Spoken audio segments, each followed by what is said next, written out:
Heureux celui qui lit. Celui qui lit, c'est une personne. Heureux ceux qui entendent. Ceux qui entendent sont nombreux. Non seulement celui qui lit, il est heureux. Non seulement celui qui entend, il est heureux. Mais heureux ceux qui gardent les choses qui sont écrites. Alléluia. Quand vous entendez la parole de Dieu, gardez les choses qui sont écrites. Pourquoi nous devons garder les choses qui sont écrites dans la parole de Dieu? Parce que le temps est proche. Habakkuk aussi avait entendu la parole de Dieu. Qu'est-ce que lui dit? Habakkuk chapitre 3, verset 2. Éternel, j'ai entendu ce que tu as annoncé. Alléluia. Toi et moi, nous avons entendu ce que l'Éternel a annoncé. Éternel, j'ai entendu ce que tu as annoncé. Et je suis saisi de crainte. Alléluia. Quand on entend ce que l'Éternel annonce, on doit être saisi de crainte. On n'entend pas la parole de Dieu pour augmenter seulement la connaissance. Tu ne dois pas entendre la parole de Dieu pour que tu puisses montrer aux autres comment toi tu connais les Écritures. Mais quand tu entends la parole de Dieu, tu dois être saisi de crainte. Que Dieu vous bénisse. Heureux celui qui lit.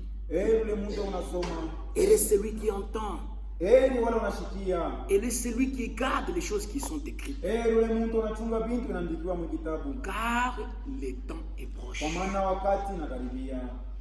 Mon frère et ma soeur, nous avons entendu la parole de Dieu. On nous a montré dans 1 Pierre chapitre 4 verset 7 que la fin de toutes choses est proche.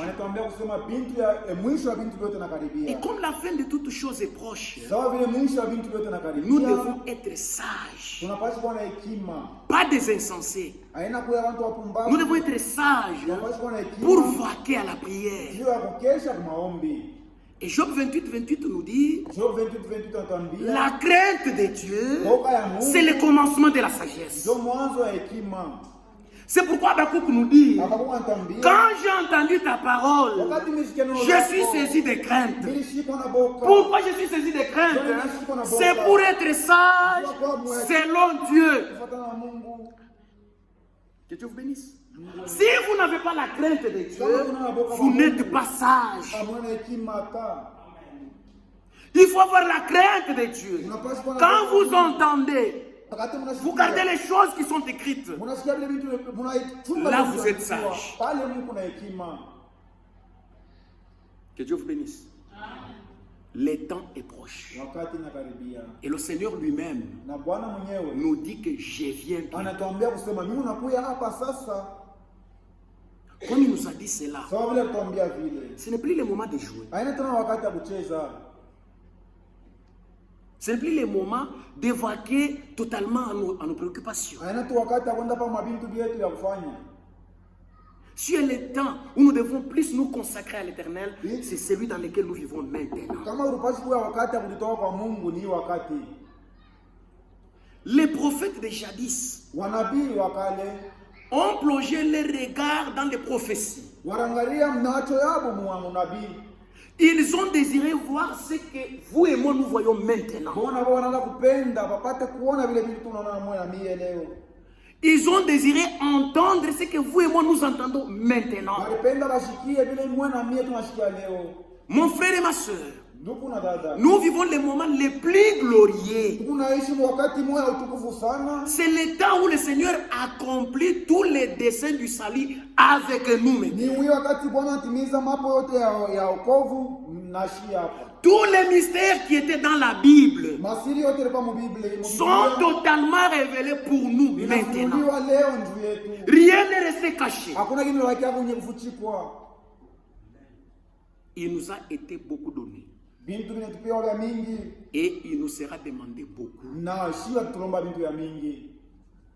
Celui à qui on a donné beaucoup, on lui demandera beaucoup. Et le Seigneur n'a pas parlé seulement une fois. Il a dit encore dans Apocalypse chapitre 22.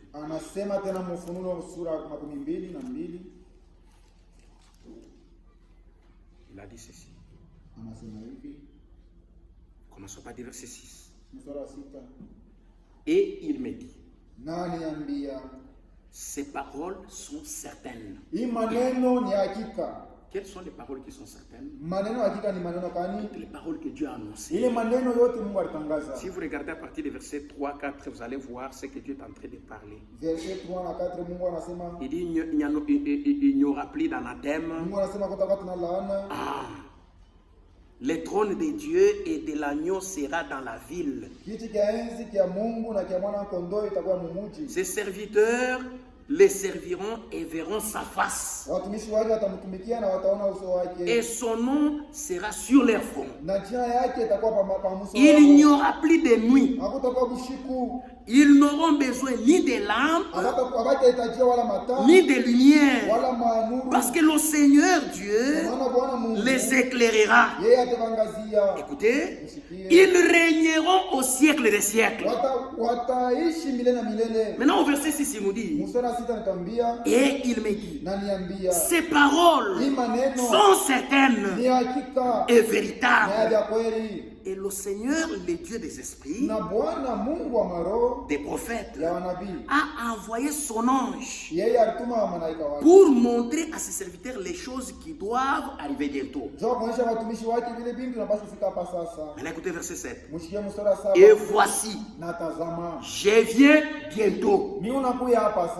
Alléluia. C'est lui qui dit c'est le Seigneur. Et voici, je viens bientôt. Heureux celui qui garde les paroles des prophéties de ces livres. Il répond encore. Heureux celui qui garde les paroles des prophéties de ces livres. Pas de livre de géographie, pas de livre d'histoire, mais de son livre, la parole écrite de Dieu, les paroles de prophétie.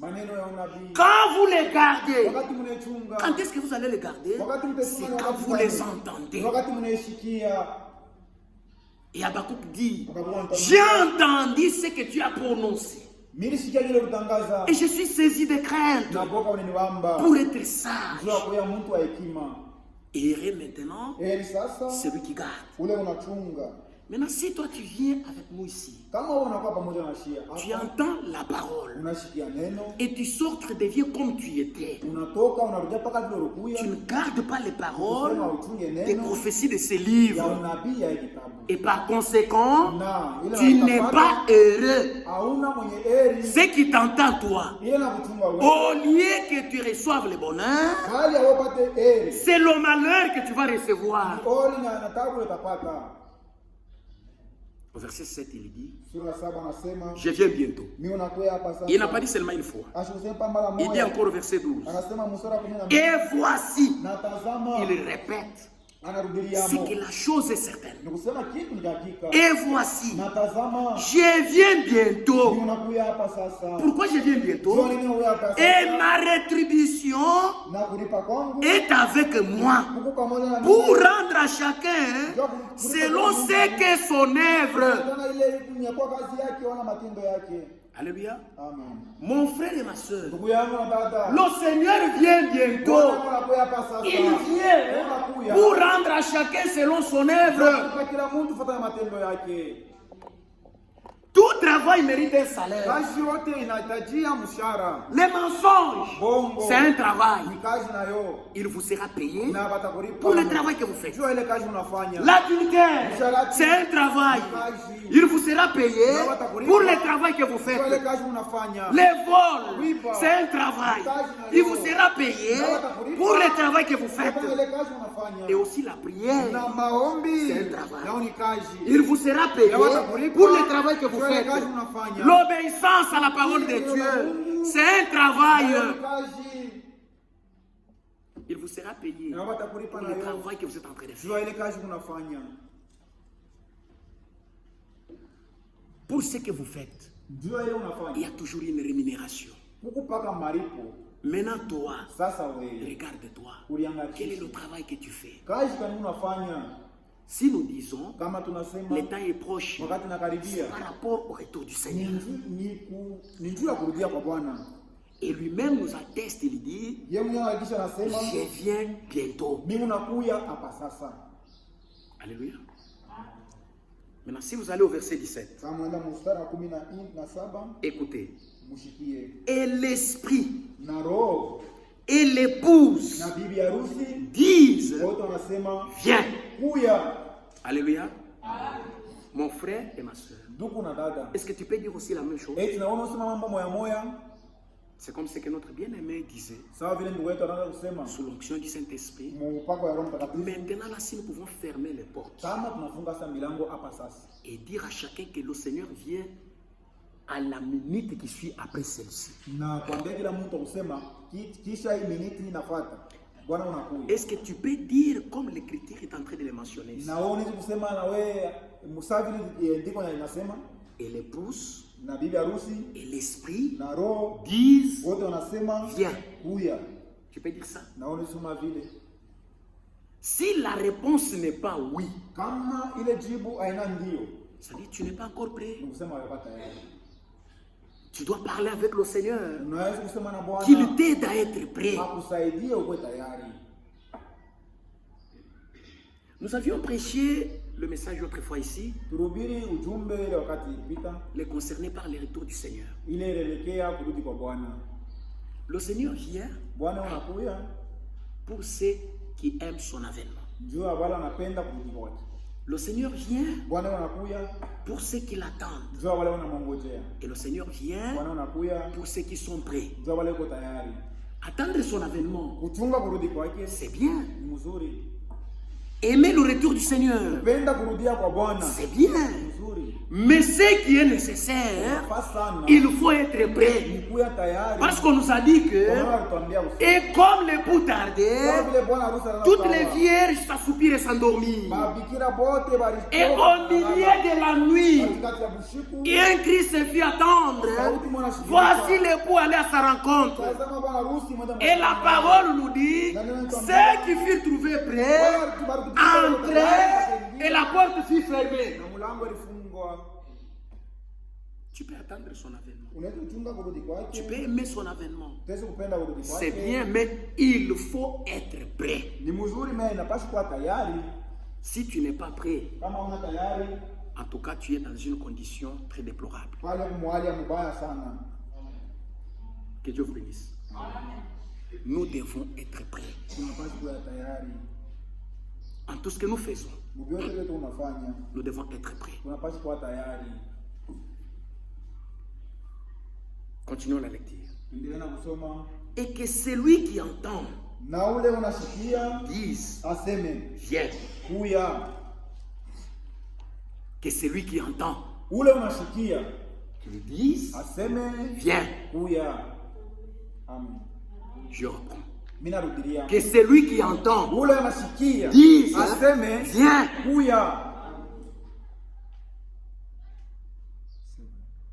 On doit dire ça. Nous devons être capables de dire, viens. Et l'unique chose qui doit nous rendre capables de dire au Seigneur, viens, c'est quand vous êtes prêts. Que celui qui entend dise, viens. On continue à dire. Et que celui qui a soif vienne. Ça c'est la grâce maintenant. Hii sasa ni neema. Que celui qui a soif vienne. Ule una kiu akuye. Que celui qui veut ule unapenda prenne de l'eau de la vie gratuitement. Abebe maji ya uzima kwa bure bila kulipa. L'eau dont il est parlé ici, ce n'est pas l'eau naturelle. C'est le baptême du Saint-Esprit. C'est ce que le Seigneur disait. Celui qui croit en moi, des fleuves d'eau vive couleront de son sein jusque dans l'éternité. Et la Bible dit, il parlait de cela concernant le Saint-Esprit, car il n'était pas encore sur chacun d'eux. Du fait que le Seigneur n'était pas encore élevé.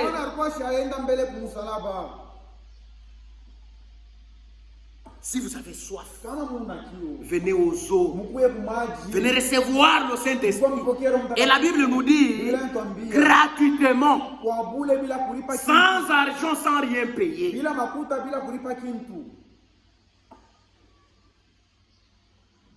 Je déclare, verset 18. À quiconque entend les paroles des prophéties de ce livre, si quelqu'un y ajoute quelque chose, Dieu le frappera des fléaux décrits dans ce livre.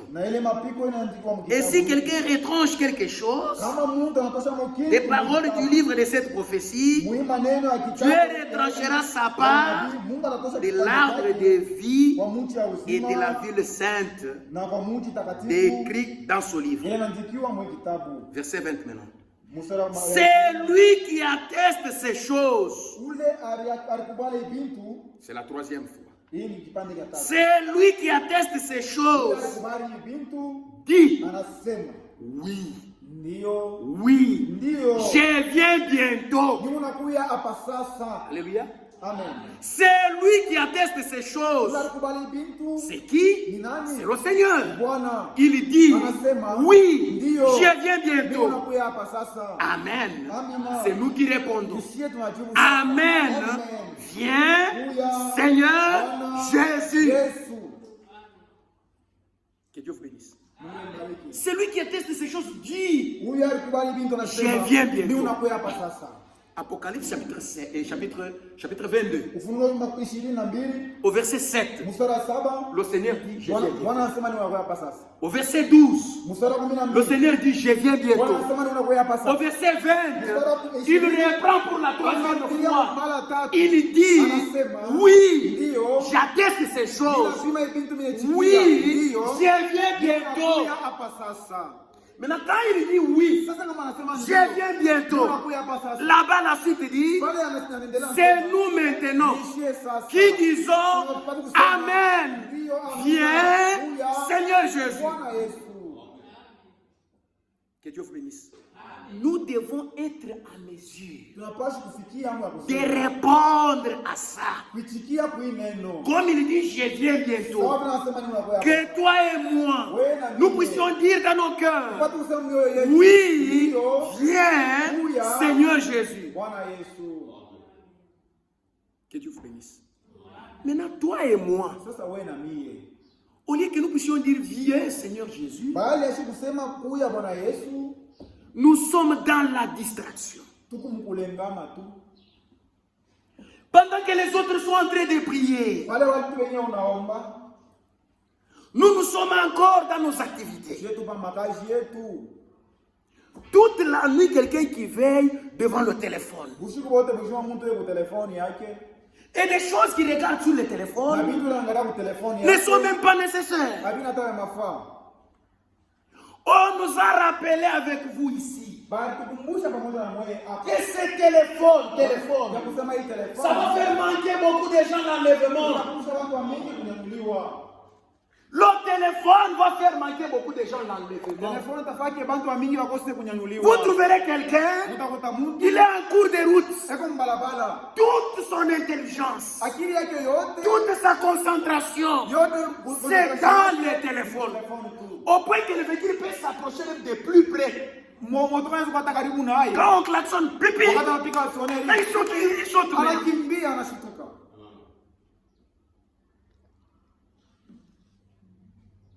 Nous avons beaucoup de temps à consulter les réseaux sociaux.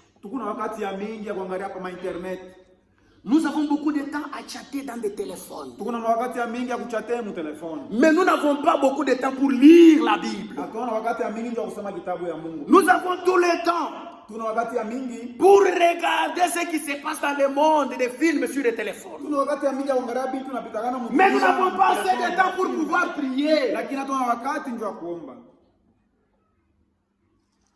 Satan a multiplié des distractions. Il sait qu'il n'a plus de temps sur la terre. Bientôt, très bientôt, il sera précipité. Maintenant, il a multiplié des distractions. Si je peux poser la question, qui parmi nous, tout au long de la semaine, a pris le fisc 1 heure seulement de concentration?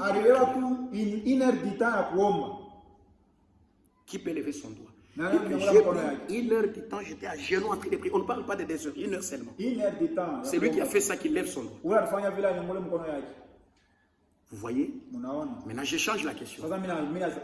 Qui a pris le temps au moins de regarder, de consulter les réseaux sociaux sur son téléphone?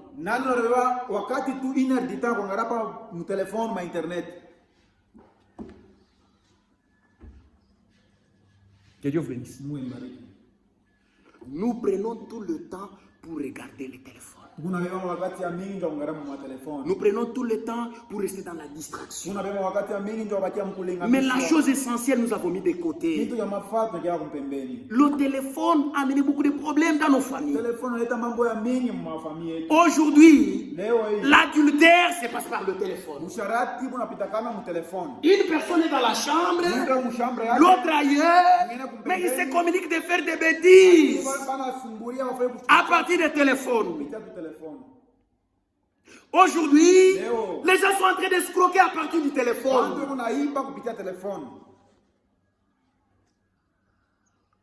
Ce n'est pas comme ça que nous avons connu Christ.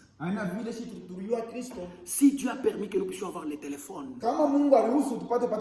c'est pour nous permettre de recevoir la parole de Dieu. C'est pour nous permettre de communiquer avec nos prochains. Non pas rester esclaves du téléphone. Ce téléphone, ça va faire manquer beaucoup de gens l'enlèvement.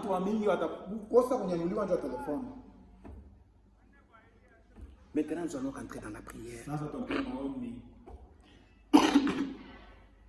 Que chacun de nous dise au Seigneur, j'ai échoué au test que tu as fait aujourd'hui. Je peux prendre beaucoup de temps à faire autre chose, mais pas de temps pour pouvoir vaquer à la prière. Le Seigneur Jésus, lorsqu'il était avec ses disciples, il leur disait, vous n'avez pas pu veiller même 1 heure du temps seulement. 1 heure seulement. Vous n'avez pas pu veiller 1 heure seulement. Et nous aussi, nous avons échoué à cela. Maintenant, demandons au Seigneur de restaurer la force de la prière à nous. Ceux qui ont reçu le Saint-Esprit, vous n'entendrez pas quelqu'un vous dire que j'étais en train de regarder le film, je ne sais pas quel film, et j'ai reçu le Saint-Esprit. Non. Ou quelqu'un te dit, j'étais en train de moudre là, j'étais en train de moudre, et le Saint-Esprit est descendu sur moi. Tous ceux qui ont reçu le Saint-Esprit, c'était dans la prière à genoux. Oh, comme le temps est proche, la Bible nous a dit que celui qui a soif vienne aux eaux. Comment venir aux eaux? C'est à genoux dans la prière.